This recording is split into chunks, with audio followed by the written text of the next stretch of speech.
حضرات نماز سے فارغ ہو گئے اور قریب تشریف لائے۔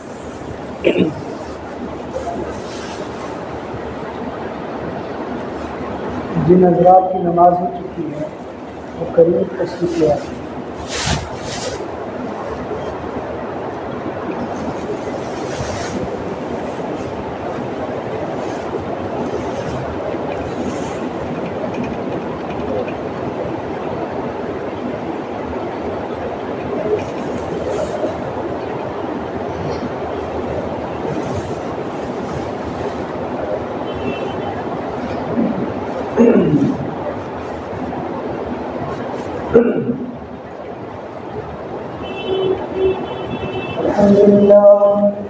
الحمد لله الذي أنعم على الخلائق لطفه والإحسان وهدانا إلى طريق شكره تفضلا على الإنسان والجان، والصلاة والسلام على رسوله وأصحابه ما دامت الحمران.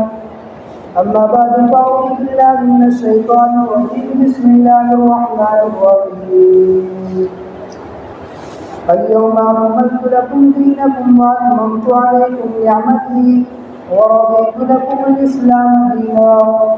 وقال النبي صلى الله عليه وسلم: من قال لا إله إلا الله مخلصا دخل الجنة. قيل يا رسول الله ما هي الإخلاص؟ قال أن تعجزه عن المحارم، أو كما قال عليه الصلاة والسلام. صدق اللہ العظیم وصدق رسولہ النبی الکریم. قدیر دوستوں، بزرگوں، میرے دینی و ایمانی بھائیوں،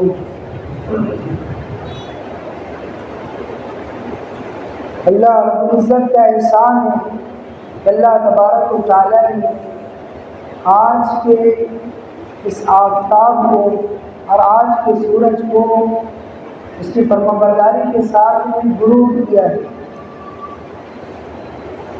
مزید اللہ رب العزت کا کرم یہ ہوا کہ اللہ تبارک و تعالیٰ نے ہمیں زندگی عطا فرمائی ہے۔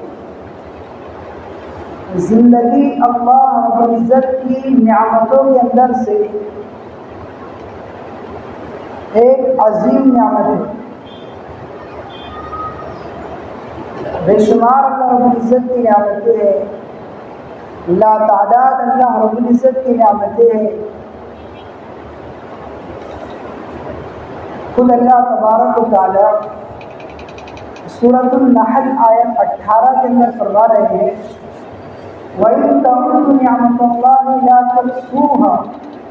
اگر تم اللہ کی نعمتوں کو شمار کرنا چاہو اور اللہ کی نعمتوں کا تخمینہ کرنا چاہو، اللہ رب العزت کی نعمتوں کو گننا چاہو، تو ہرگز تم اللہ کی نعمتوں کو گن نہیں سکتے۔ اتنی نعمت اللہ تبارک و تعالیٰ نے حضرت انسان کو عطا فرمائی ہے، جس میں سے ایک عظیم نعمت زندگی ہے۔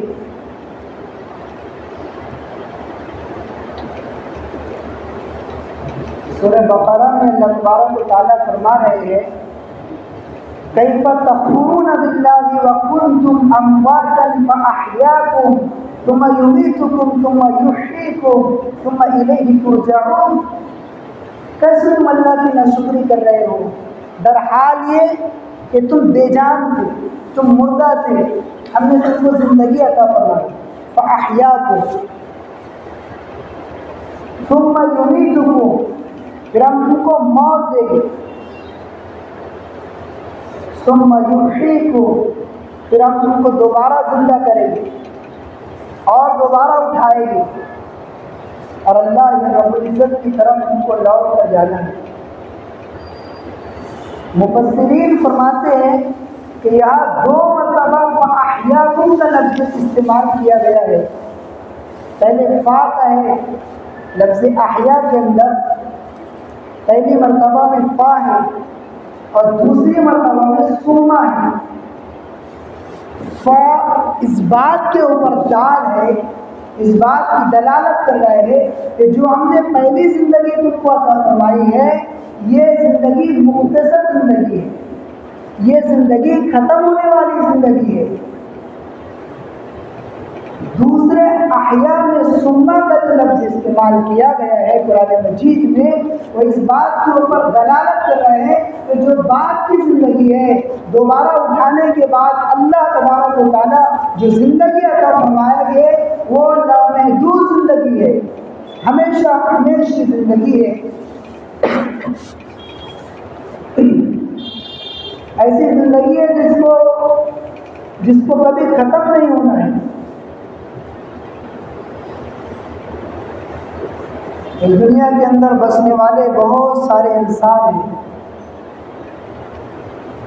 اللہ تبارک و تعالیٰ نے بہت سارے انسانوں کو زندگی دی ہے،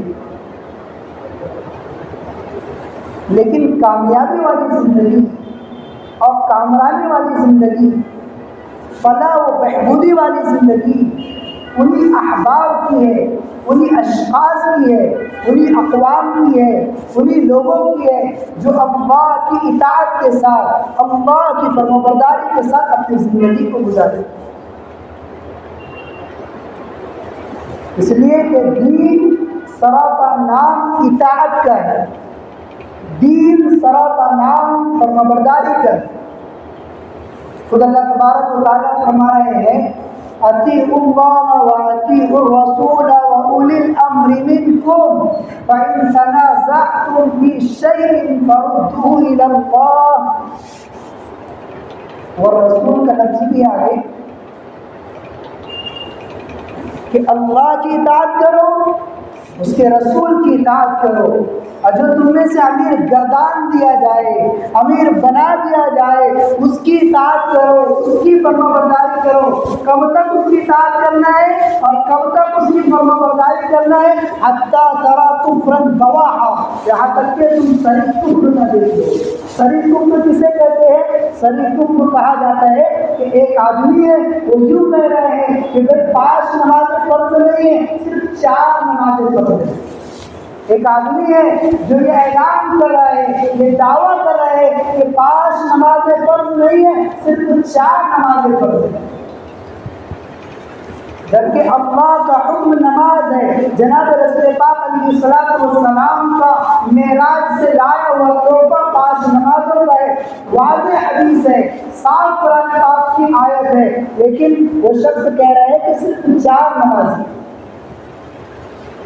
اسے کہتے ہیں صریح کفر۔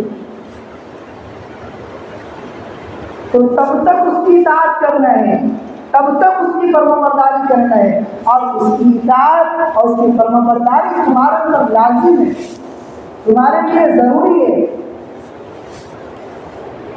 اس لیے کہ دین نام ہی اطاعت کا ہے، دین نام ہی فرمانبرداری کا ہے۔ جب اطاعت آئے گی امیر کی تو اطاعت آئے گی رسول اللہ کی، جب اطاعت آئے گی رسول کی تو اطاعت آئے گی اللہ کی۔ پھر بندہ اللہ کے احکام کے اوپر کھڑا ہوگا، پھر بندہ نبی علیہ السلام کے احکام و طریقے کے مطابق کھڑا ہوگا، لیکن درجہ نیچے سے جائے گا، یعنی کی اطاعت، رسول کی اطاعت، اللہ کی اطاعت، اور اللہ کے رسول کی اطاعت جو شخص گزارے گا اس کی زندگی فرمانبرداری کے ساتھ گزرے گی، اور جس شخص کی زندگی اللہ کی اطاعت و فرمانبرداری کے ساتھ گزر جائے وہی انسان کامیاب ہے، وہی انسان کامران ہے، اور وہی شخص فلاح و بہبودی کو پہنچنے والا ہے۔ تو اللہ رب العزت نے ایک ضابطہ بنا دیا ہے۔ ضابطہ کیا ہے؟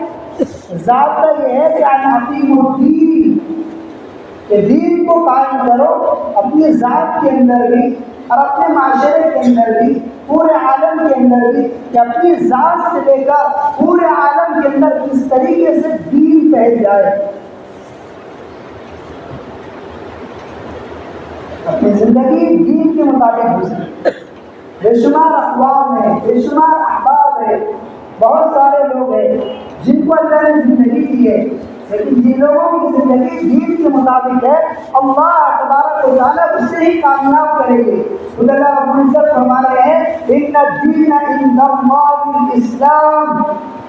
پھر دوسری جگہ فرمایا سورہ آل عمران کے اندر وَمَن يَبْتَغِ غَيْرَ الْإِسْلَامِ دِينًا فَلَن يُقْبَلَ مِنْهُ، کہ اللہ کے نزدیک اگر کوئی چیز محبوب اور مقبول اور پسندیدہ ہے تو وہ دین اسلام ہے، اور دین اسلام کے علاوہ اگر انسان کسی اور دین کو اختیار کر آئے گا، کسی اور دین کو کر کر آئے گا، کسی اور دین کو بنا کر لائے گا،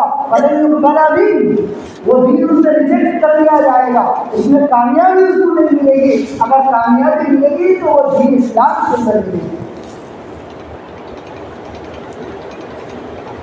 اس لیے حجۃ الوداع کے موقع سے یہ آیت مبارکہ کا نزول ہوا، الیوم اکملت لکم دینکم واتممت علیکم نعمتی ورضیت لکم الاسلام دینا،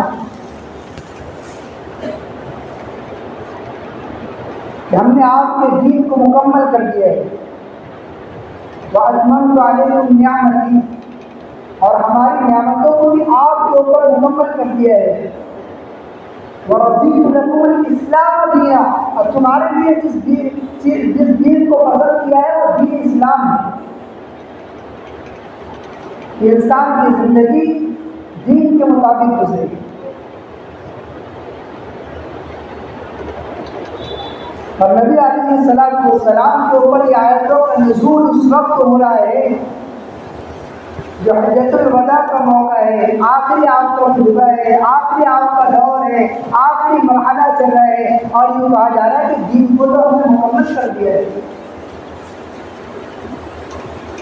اور دین میں کوئی کمی نہیں ہے۔ دین القیمہ، جو دین قیم ہے، اس کے اندر کوئی عوج نہیں ہے، کوئی ٹیڑھا پن نہیں ہے، کوئی کمی اور زیادتی نہیں ہے۔ بس کام یہ رہ گیا ہے کہ دین کو اپنی زندگی کے اندر داخل کرنا ہے اور پورے عالم کے اندر دین کو پھیلانا ہے کہ کس طریقے سے انسانوں کی زندگی دین کے مطابق گزرنے لگے۔ اللہ نے ضابطہ بنا دیا ہے دین کا، اور یہ دین بھی اللہ رب العزت نے اپنے محبوب ترین بندوں کو دیا ہے۔ اس دین کا تعارف کرانے کے لیے، اس دین کو بتانے کے لیے اللہ تبارک و تعالیٰ نے نبیوں کا انتخاب کیا ہے، اور ہدایت بھی اسے عطا فرمائی جس کو اللہ تبارک و تعالیٰ نے چنا ہے، سلیکٹ کیا ہے۔ ان لوگوں کو اللہ تبارک و تعالیٰ نے دین عطا فرمایا، دین کی محنت عطا فرمائی۔ انبیاء علیہم السلام دین کی محنتیں کرتے رہے۔ اللہ تبارک و تعالیٰ نے فرمایا شرع لکم من الدین ما وصی بہ نوحا، کہ ہم نے تمہارے لیے جس دین کو مشروع کیا ہے، دین کو ہم نے تمہارے لیے رائج کر دیا ہے تاکہ تم اس دین کے مطابق زندگی گزارے، جس کی وصیت ہم نے نوح علیہ السلام کی طرف کی تھی۔ جس نوح علیہ السلام نے 950 برس تک دین کی محنتیں کرتے رہے، حضرت نوح علیہ السلام کی طرف ہم نے اس دین کی وصیت کی ہے۔ حضرت نوح علیہ السلام ایک اللہ کا تعارف لوگوں کو کراتے رہے، ایک اللہ کی طرف لوگوں کو بلاتے رہے، ایک اللہ کی دعوت لوگوں کو دعوت دیتے رہے، ایک اللہ کا تعارف لوگوں کو کراتے رہے۔ قولوا لا الہ الا اللہ تفلحون، اے لوگوں کلمہ لا الہ الا اللہ پڑھو تم کامیاب ہو جاؤ گے۔ جیسے جناب رسول پاک علیہ السلام نے فرمایا من قال لا الہ الا اللہ مخلصا دخل الجنہ، جس شخص نے بھی اخلاص کے ساتھ لا الہ الا اللہ کہا ہوگا تو جنت کے اندر داخل ہوگا۔ لیکن یہ دین اللہ تبارک و تعالیٰ حرکت کو ناقص نہیں دیتے ہیں، تو دین طلبگاروں کو ملتا ہے، بے طلبوں کے اندر چھین لیتے ہیں۔ جس آدمی کے اندر روح ہوگی، جس آدمی کے اندر فکر ہوگی، جس آدمی کے اندر طرف ہوگی، جس آدمی کے اندر کڑن ہوگی، اللہ اسے دین بھی دے گے اور دین کی محنت کی توفیق بھی دے گے، دین کی محنت کی ہدایت بھی دے گے۔ نوح علیہ السلام دین کی دعوت دے رہے ہیں، لیکن ان کا بیٹا کنعان دین کی مخالفت کر رہے ہیں۔ نبی کا بیٹا ہے، نبی کے گھرانے میں پلا ہے، نبی کے گھر میں بڑا ہوا ہے، لیکن دین کی مخالفت کر رہے ہیں، جس کو اللہ تبارک و تعالیٰ نے یوں بیان کیا وَيَتَجْرِي بِهِمْ فِي مَوْجٍ كَالْجِبَالِ، وہ پہاڑوں کی طرح جو موجیں اٹھ رہی تھی، اس میں حضرت نوح علیہ السلام کی کشتی تھی، اور نوح علیہ السلام نے جس طوفان کے اندر کشتی بنائی، سائنس نے یہ تحقیق کی ہے ایک زمانہ ایسا آیا تھا اس دنیا کے اوپر کہ پوری دنیا غرق ہو چکی تھی پانی کے ذریعے سے، اور پوری دنیا تباہ ہو چکی تھی پانی کے ذریعے سے، اور ہر مقام پر ہر جگہ پر پانی ہی پانی تھا، پانی کے علاوہ کوئی چیز نہیں تھی، صرف وہ کشتی اور جس میں بیٹھنے والے چند اشخاص اور کچھ لوگ تھے جو مذکر اور مؤنث کا جوڑا تھا، مفسرین نے اس کو بیان کیا ہے کہ وہی لوگ جو دنیا کے اندر باقی رہے۔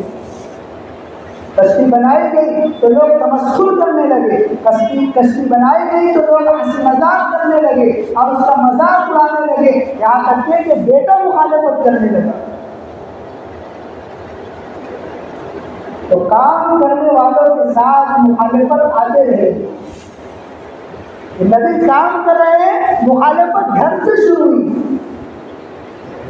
جناب رسول پاک علیہ السلام دین کی دعوت دے رہے ہیں اور آپ کو حکم ملا ہے کہ وَأَنذِرْ عَشِيرَتَكَ الْأَقْرَبِينَ، کہ اپنے گھر والوں کو ڈرائیے اللہ کے عذاب سے، اور آپ کے گھر والوں کو تبلیغ کیجیے، اعلان مخالفت کی جا رہی ہے۔ آپ علیہ السلام کے چچا ابو لہب مخالفت کر رہے ہیں کہ آپ صفا کی پہاڑی کے اوپر ہیں، دعوت کا اعلان کر رہے ہیں اور وہاں سے دین کی دعوت دے رہے ہیں، تو کہہ رہے ہیں تبت لک یا محمد الہذا جمعتنا، اے محمد تیرے ہاتھ ہلاک ہو، تو برباد ہو، تو ہم اسی لیے جمع کرتا ہے کہ ہمارے آبا و اجداد کے دین سے ہٹا کر ایک نئے دین کی طرف بولے آئے، جس دین کو کی پرستش اور جن معبودان باطل کی پرستش ہمارے آبا و اجداد نے کیے ہیں، تو اس دین سے ہٹا کر ایک نئے دین کی دعوت دے رہے ہیں۔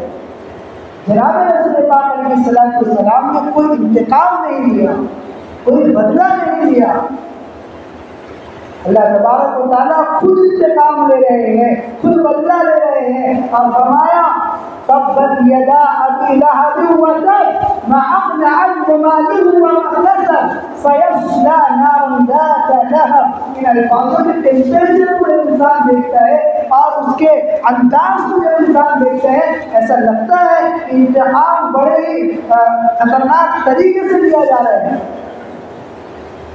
کتابوں میں بات ملتی ہے کہ جناب رسول پاک علیہ السلام نے اس سورت کو نمازوں کے اندر بھی نہیں پڑھی، مخصوص طور پہ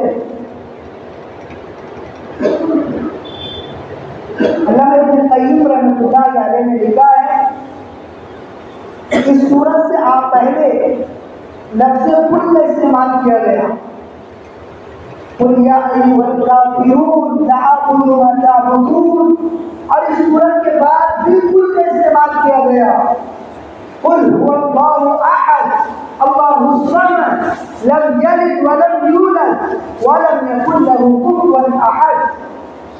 پہلے بھی کل کا استعمال کیا گیا، بعد بھی کل کا استعمال کیا گیا، اور کل کا یہ معنی ہے اے نبی جی کہہ دیجیے، اے نبی جی کہہ دیجیے کہ اللہ ہے۔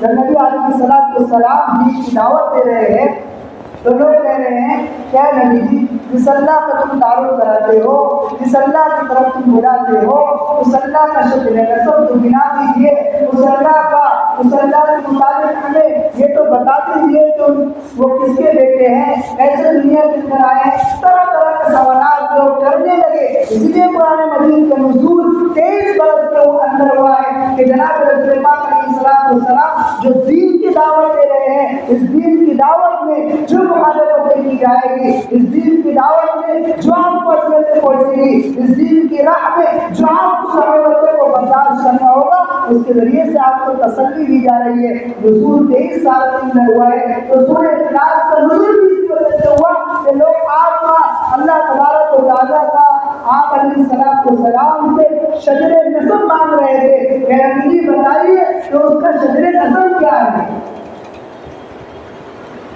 فرمایا قل هو اللہ احد، اللہ ایک ہے، اللہ الصمد، اللہ بے نیاز ہے، لم یلد ولم یولد، وہ نہ کسی کا بیٹا ہے نہ اس کا کوئی باپ ہے، ولم یکن له کفوا احد، نہ اس کا ہم پلہ کوئی ہے نہ اس کا ہمسر اور مد مقابل کوئی ہے۔ تو یہاں قل کا استعمال کیا جائے۔ غالباً علامہ ابن قیم رحمۃ اللہ علیہ فرماتے ہیں کہ لفظ قل استعمال کیا جا رہا ہے، اس کا مطلب یہ ہوتا ہے کہ اے نبی جی کہہ لیجیے، اور تبت یدا میں اللہ نبی سے نہیں کہہ رہے کہ کہیے، اللہ خود کہہ رہے تبت یدا ابی لہب وتب، یہ اللہ انتقام دے رہے۔ جب بندہ دین کی راہ میں صبر کرتا ہے، استقامت کے ساتھ چلتا ہے، اللہ کی طرف لوگوں کو بلاتا ہے، اللہ کے لیے کام کرتا ہے، تو اللہ اس کی استعانت کرتے ہیں، اللہ اس کی مدد کرتے ہیں، اور اللہ نے اس کام کے ساتھ مدد کا وعدہ رکھا ہے۔ فرمایا تنصروا اللہ ینصرکم ویثبت اقدامکم، کہ تم میرے دین کی مدد کرو میں تمہاری مدد کروں اور دشمنوں کے مقابلے میں تمہارے قدموں کو جمع دوں۔ تو حضرت نوح علیہ السلام جب دین کی دعوت دے رہے ہیں تو مخالفت گھر سے کی جا رہی ہے، اور بیٹا کہہ رہے ہیں قال ساوی الی جبل یعصمنی من الماء، یہ پہاڑی جو نظر آ رہی ہے اس پہاڑی کے اوپر عنقریب میں پناہ لوں گا، اور وہ پہاڑی مجھ کو آپ کے اس طوفان سے، آپ کے اس پانی سے بچا دے گی۔ اور حضرت نوح علیہ السلام کہہ رہے ہیں، اللہ تبارک و تعالیٰ قرآن مجید میں نوح علیہ السلام کی زبانی کہ لا عاصم اليوم من امر اللہ، کہ آج اللہ کے عذاب سے کوئی نہیں بچ سکتا۔ جب اللہ کی گرفت آتی ہے، اللہ کی پکڑ آتی ہے، تو پھر اللہ کی پکڑ سے اور اللہ کی گرفت سے کوئی انسان نہیں بچ سکتا۔ وَإِذَا بَطَشْتُمْ بَطَشْتُمْ جَبَّارِينَ، اللہ کی پکڑ کا انداز بتایا ہے۔ بے شک تمہارے رب کی پکڑ بڑی مضبوط ہے، ان بطش ربک لشدید، الفاظ کا انداز بتائے۔ لعاصم اليوم من امر اللہ، کہ اللہ کے عذاب سے آج کوئی نہیں بچ سکتا، الا من رحم، جس پر اللہ رحم کرنا ہے، جس پر اللہ رحم کر دے۔ تو اللہ دین طلبگاروں کو دیتا ہے، طلب کرنے والوں کو دیتا ہے، بے طلبوں کو اللہ دین نہیں دیتا۔ اور دین کی محنت بھی اللہ طلب کرنے والے کو دیتے ہیں، اللہ تڑپنے والے کو دیتے ہیں۔ اس لیے حضرت امام حسن صاحب فرمایا کرتے تھے کہ اپنی دعاؤں کے اندر 4 باتوں کو شامل کر لیا کرو۔ پوری امت کے لیے مغفرت کی دعا کیا کرو، پوری امت کی ہدایت کے لیے دعا کیا کرو، اور اللہ ہمیں لا قیامت موت تک اس کام کے اوپر جمع دے، اس کی دعا کیا کرو، استقامت کی دعا۔ اور اس کام کے لیے جتنی صلاحیتوں کی ضرورت ہے کہ اللہ ان ساری صلاحیتوں کو مجھے عطا فرما دیجیے، یہ 4 دعاؤں کو خاص طور سے اپنی دعا کو شامل کر دیں۔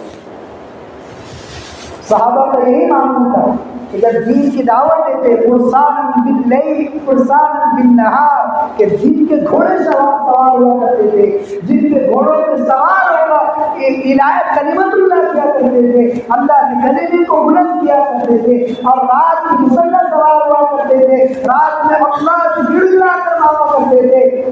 اسی طریقے سے حضرت ربیع بن عامر رضی اللہ تعالیٰ عنہ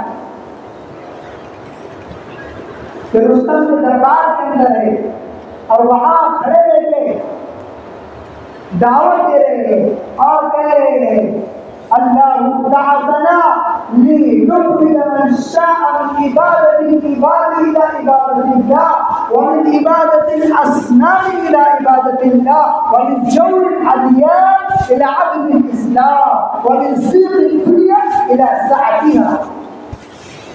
ہم اس لیے آئے ہیں تاکہ لوگوں کو بندگی کی بندوں کی عبادت سے نکال کر ایک اللہ کی عبادت کی طرف لے آئے، مخلوق کی عبادت سے نکال کر ایک خالق کی عبادت کی طرف لے آئے، بتوں اور اصنام کی عبادت سے نکال کر ایک اللہ کی اور دین کی طرف لوگوں کو لے آئے۔ ہم اس لیے آئے ہیں تاکہ جھوٹ ادیان اور زیادتی و ظلم سے نکال کر عدل اسلام کی طرف لوگوں کو لے آئے، یہ تنگی سے نکال کر دین کی وسعت کی طرف لوگوں کو لے آئے۔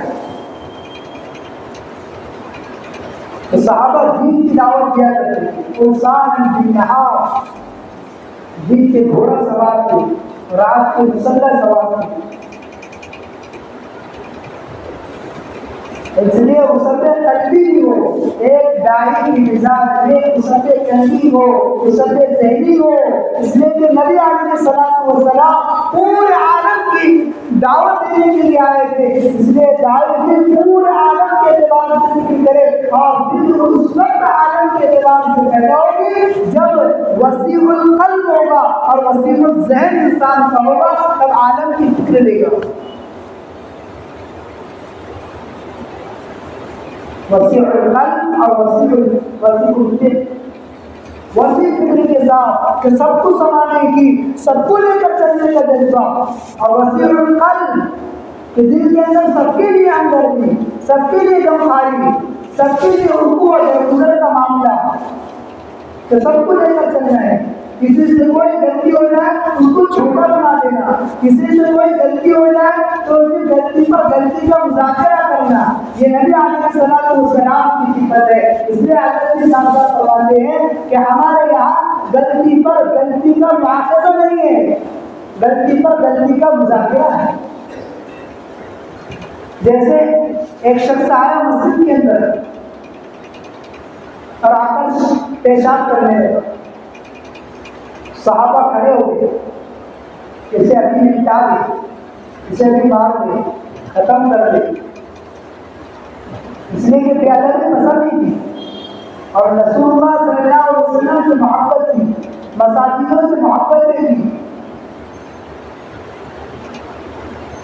نبی علیہ الصلوۃ والسلام نے فرمایا کہ ٹھہرو، رکو، پیشاب کرنے دو، پیشاب ہی تو کر رہا ہے، پیشاب ہی تو کر رہا ہے، مسجد کے اندر ہے، اور اتنی بڑی غلطی کہ جنازہ تو گندہ نہیں کر رہا ہے، لیکن بڑی غلطی کو چھوٹی بنایا جا رہا ہے، یہ پیشاب نہیں کر رہا ہے۔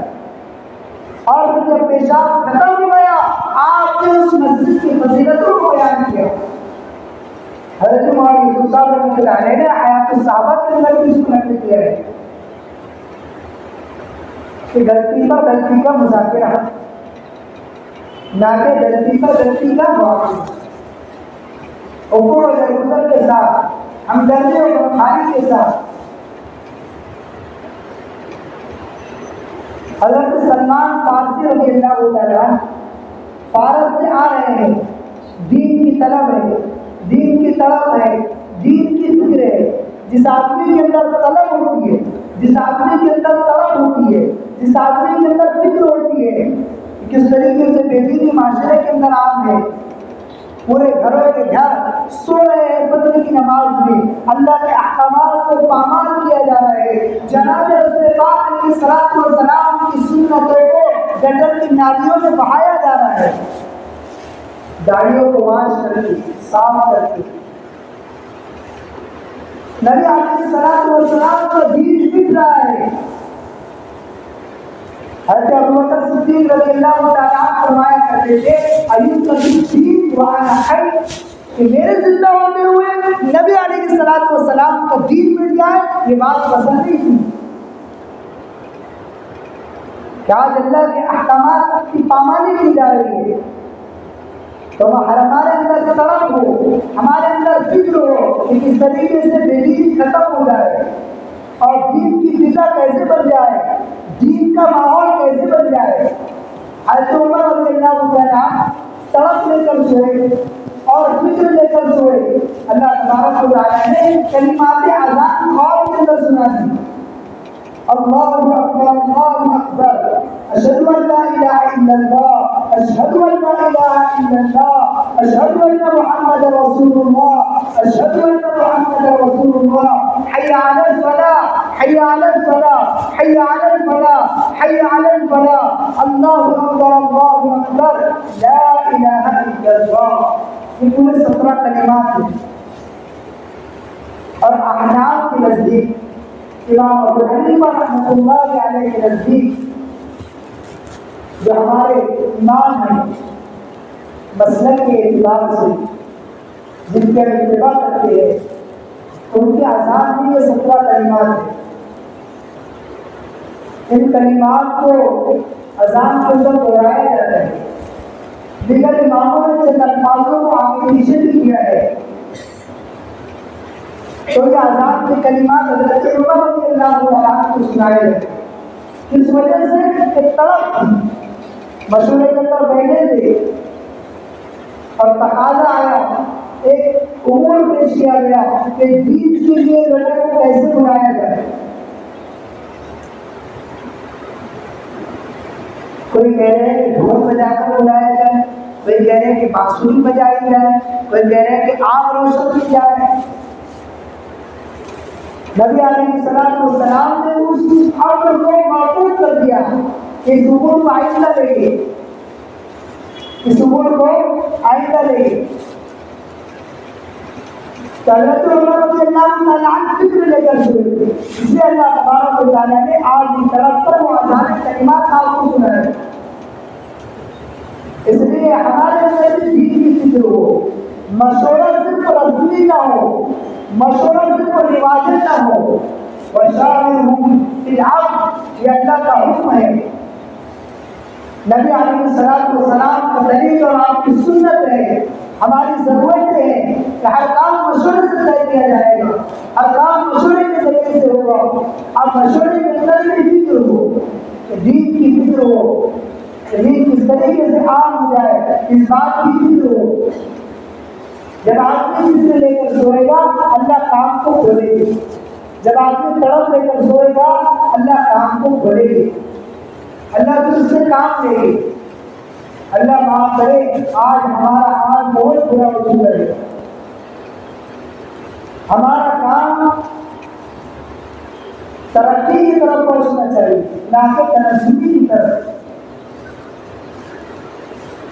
اور ترقی اس وقت ہوگی جب آپ کو خود بھی چلے گا کہ اصول اپنے ذات کے لیے، اصول دوسرے کے لیے، اصول اپنے ذات کے لیے. جب آپ کو خود بھی چلے گا تو پھر مشورے میں پابندی سے بیٹھے گا، مشورے کے سارے تقاضوں کو پورا کرے گا. حضرت سلمان فارسی رضی اللہ عنہ طرف لے کر اور فکر لے کر فارس سے اصفہان سے آ رہے ہیں. جناب رسول پاک علیہ السلام کی جستجو میں، جناب نبی علیہ السلام طرف میں اور آپ کی فکر میں، آپ کے ملنے کے اشتہار اور آپ سے ملنے کے شوق میں کہ دین کی جستجو کی. اور آج ہماری جستجو دوسری چیزوں کے اوپر سر ہو رہی ہے. جستجو اس لیے سر ہو رہی ہے کس طریقے سے کام کے اندر عیبوں کو تلاش کیا جائے، کیسے علماء دین کے اوپر الزامات لگائے جائے، کیسے کام کو بگاڑا جائے، کیسے کام کو خراب کیا جائے، کیسے کام کو نقص نکالا جائے، کیسے جڑنے والے ساتھیوں کو دور ہٹایا جائے، کیسے جڑنے والے ساتھیوں کو نکالا جائے اور کیسے جڑنے والے ساتھیوں کو ہٹایا جائے. ہماری اس کے اوپر سر ہو رہی ہے، ہماری جستجو اس کے لیے سر ہو رہی ہے. اور اللہ تبارک و تعالیٰ نے فرمایا اجتنبوا الظن فإن بعض الظن إثم کہ بدگمانی سے بچو. یہ بدگمانی یہ بڑا جرم ہے اور بڑا گناہ ہے. ان بعض الظن إثم کہ بعض گمان گناہ ہوتے ہیں. تو بعض گمان سے مراد بدگمانی ہے کہ کسی کے تجسس میں انسان نہ پڑے، کسی کے ٹور میں نہ پڑے کہ فلاں آدمی کیا کرتا ہے، فلاں آدمی کہاں جا رہا ہے، فلاں آدمی کے تعلقات کس سے ہے. تو ہماری تجسسات اس کے اوپر سر ہو رہی ہے بجائے اس کے کہ ہماری تجسسات دین کے اوپر لگی، دین کی فکر کے اندر. جیسے سلمان فارسی رضی اللہ تعالیٰ کہ اس گھرانے کے اندر پیدا ہوئے ہیں جس گھرانے کے اندر خود پرستی کا ماحول ہے، کہ ابتدا سے شروع سے خود پرستی کا ماحول ہے.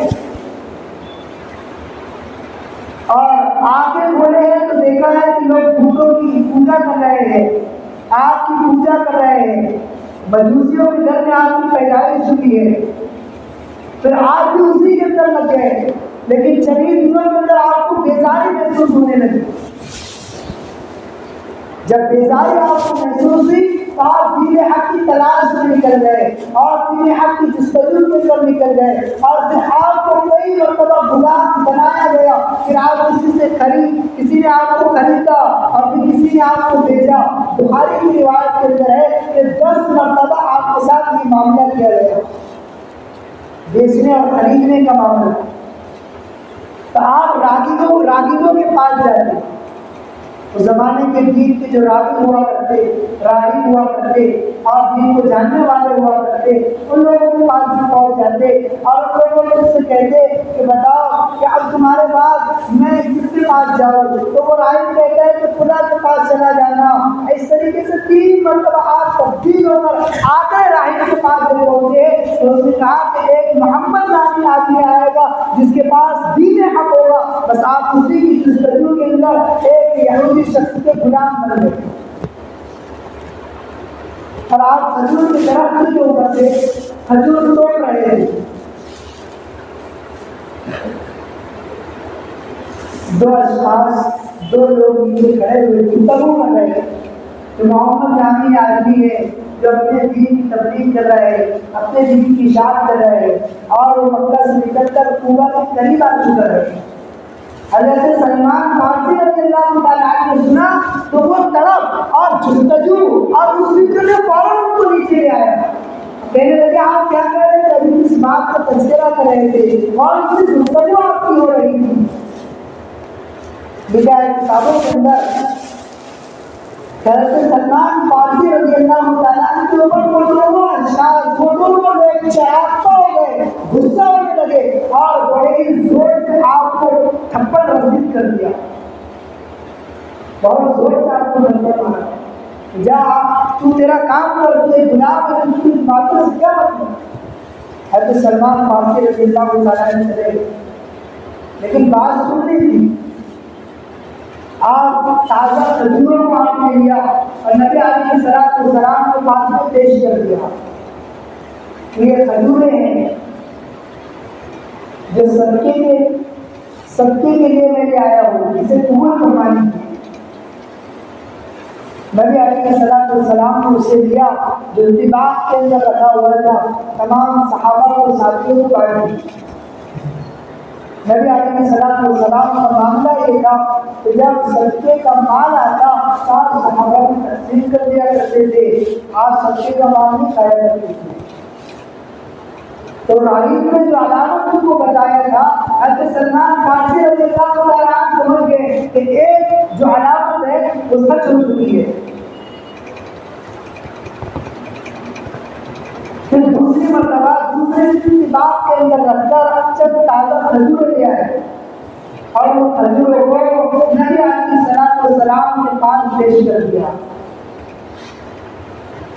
کہنے لگے کہ اسے قبول فرما دیجیے، یہ ہدیہ ہے۔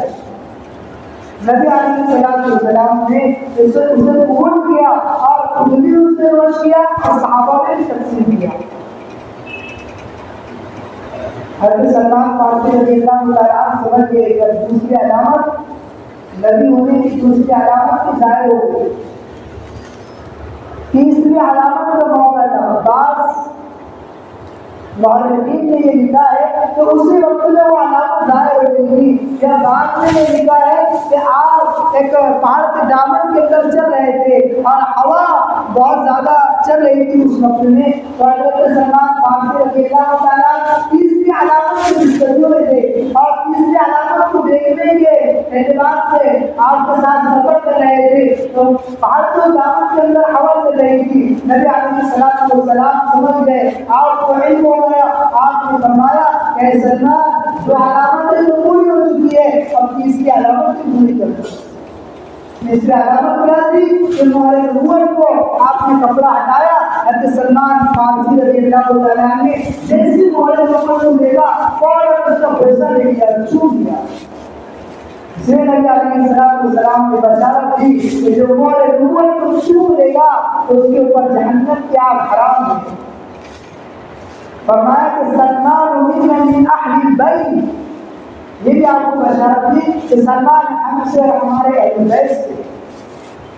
تو اللہ طلبگاروں کو دین اور دین کی محنت ادا کرواتے ہیں. بے طلبوں سے اللہ چھین لیتے، جس کے اندر طلب ہوگی، جس کے اندر طلب ہوگی، جس کے اندر دین کی فکر ہوگی، اللہ تبارک و تعالیٰ اس سے کام لے گے. نبی علیہ السلام کے اندر اس طریقے سے دین کی فکر تھی اور ایسے دین کی طرف تھی، وہ فکر آج پوری امت کے اندر پیدا ہو جائے. اس کے لیے یہ دعوت والی محنتیں کہ کیسے نبی علیہ السلام کی فکر لوگوں کے اندر منتقل ہو جائے. آپ کو اللہ کا حکم آ رہا ہے وَلَعَلَّكَ بَاخِعٌ نَفْسَكَ عَلَىٰ آثَارِهِمْ إِن لَّمْ يُؤْمِنُوا بِهَٰذَا الْحَدِيثِ أَسَفًا. اے نبی علیہ السلام، اگر آپ کے لائے ہوئے دین کے اوپر، اللہ آپ کی لائے ہوئی شریعت کے اوپر یہ لوگ ایمان نہ لائے تو پھر آپ اپنے گلے کو گھونٹ دو گے، اپنی جان کو ہلاک کر دو گے، اپنے آپ کو برباد کر دو گے لوگوں کو پیچھے رکھ کر. کہ ایسی فکر تکلیفیں دی جا رہی ہے، اذیتوں کو برداشت کر رہے ہیں. فکر کیا ہے کہ کیسے ہر ایک امتی جہنم والے راستے سے بچ جائے اور جنت میں جانے والا بن جائے.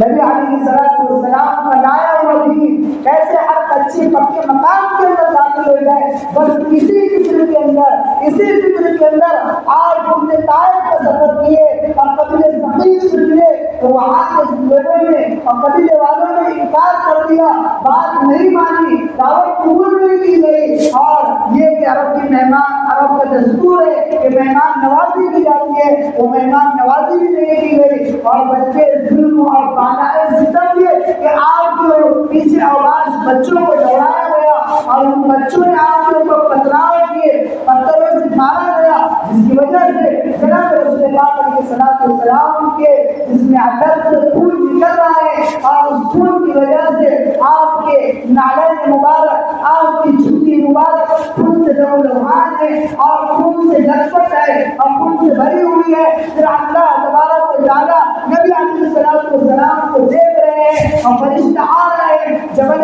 ابو قیس کا، جبل کہنگا کا، دونوں فرشتے آپ کے پاس آئے ہیں. اے نبی علیہ السلام، اے نبی جی، اگر آپ چاہیں تو ان طائف والوں کو، ان بستی کے اندر رہنے والوں کو ان دو پہاڑیوں کے اندر ہم پسل ڈالے، نسیہ منسیہ کر دے، انہیں ملیامین کر دے اور یہیں پر ہم انہیں ختم کر دیں. نبی علیہ السلام کو امت کے لیے رحمت بنا کر لیتے رہے، رحمت للعالمین. بعثت مبلغا بعثت معلما، فرمایا مجھے معلم بنا کر بھیجا گیا ہے، مجھے مبلغ بنا کر بھیجا گیا ہے، مجھے رحمت عالم بنا کر بھیجا گیا ہے.